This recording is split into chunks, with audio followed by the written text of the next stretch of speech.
Hello बच्चों, let's read this question. The question says which one of the following processes can slow down the process of decomposition. तो इस question में क्या पूछा जा रहा है, out of the following process कौन सी प्रोसेस जो है डिकम्पोजिशन के प्रोसेस को इनहिबिट करेगी, स्लो करेगी. तो फर्स्ट ऑप्शन गिवन है anaerobiosis, B aerobiosis, C photo oxidation and D photophosphorylation. तो सबसे पहले बात करें अगर हम यहाँ पे की कॉन्सेप्ट की, तो जो की कॉन्सेप्ट इस क्वेश्चन में यूज किया गया है that is decomposition.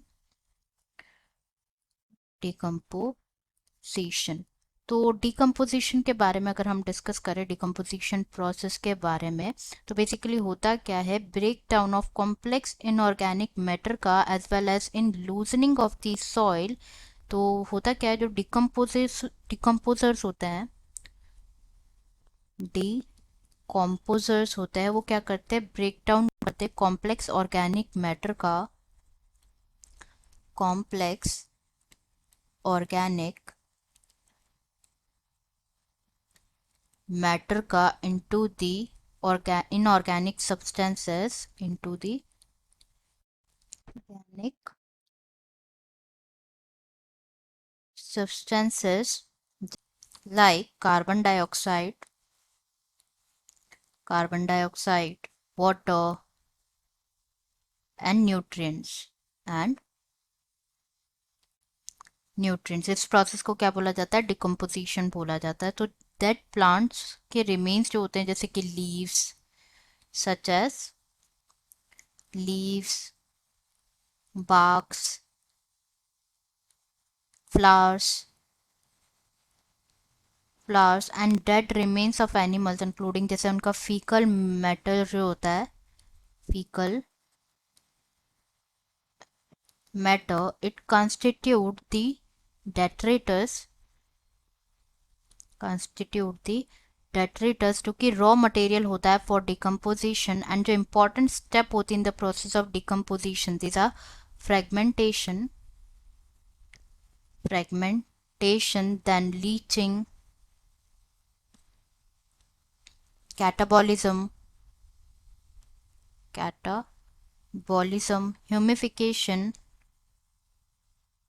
humification, and mineralization.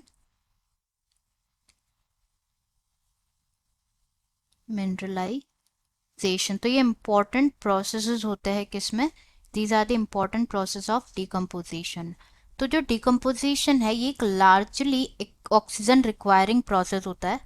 It's a largely oxygen requiring process होता है, मतलब प्रोसेस में ऑक्सीजन की सबसे ज़्यादा ज़रूरत होती है. तो जो रेट ऑफ डिकम्पोजिशन है वो कंट्रोल होता है by chemical composition of detritus and climatic factors. तो इन पर्टिकुलर क्लाइमेटिक कंडीशन अगर डिकम्पोजिशन रेट जो होती है, इफ़ जो डिकम्पोजिशन रेट स्लो होती है, if decomposition rate is slower, तो इसका मतलब क्या है कि जो डेट्रेटर्स है it is rich in lignin and chitin,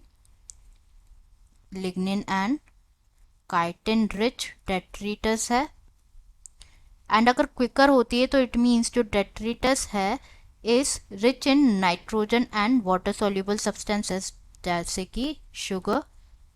nitrogen अगर फास्ट होगी तो इट मीन्स जो डेट्रीटस है वो रिच होता है in the nitrogen and water soluble substances, जैसे कि शुगर में, लाइक शुगर. तो जो टेम्परेचर होता है, टेम्परेचर एंड सॉइल मॉइस्चर जो होता है, ये इंपॉर्टेंट क्लाइमेटिक फैक्टर्स होते हैं जो कि रेगुलेट करते हैं डिकम्पोजिशन को through their effects on the activity of soil microbes. तो warm and moist environment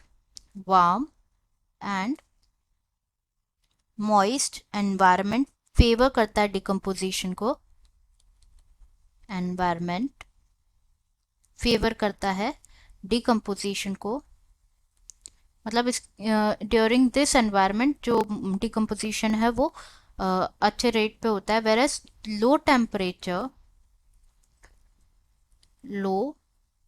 temperature and anaerobiosis जो है, एंड एनारोबायोसिस बायोसिस मतलब oxygen, lack of oxygen, lack of oxygen. सबसे पहले हमने देखा था कि ये जो डिकम्पोजिशन है लार्जली मतलब बहुत ज़्यादा ऑक्सीजन रिक्वायरिंग प्रोसेस होती है। अगर एनारोबायोसिस और लो टेम्परेचर होगा तो डिकम्पोजिशन को क्या करता है, ये इनहिबिट करता है डिकम्पोजिशन को। इसकी वजह से जो है डिकम्पोजिशन स्लो होता है and resulting in buildup of organic material, मतलब इसकी वजह से क्या होता है फिर देन ऑर्गेनिक मटेरियल्स प्रोड्यूस होता है। तो यहाँ पे करेक्ट आंसर हमारा हो जाएगा, ऑप्शंस देख लेते हैं। फर्स्ट गिवन है एनारोबायोसिस, जो कि बिल्कुल करेक्ट है जैसे कि हमने डिस्कस किया। एरोबायोसिस मतलब प्रॉपर ऑक्सीजन, तो ये तो इनकरेक्ट है। फोटो ऑक्सीजन भी इनकरेक्ट है। करेक्ट आंसर हो जाएगा A, anaerobiosis. Answer is A, anaerobiosis. I hope you understood it well. Best of luck.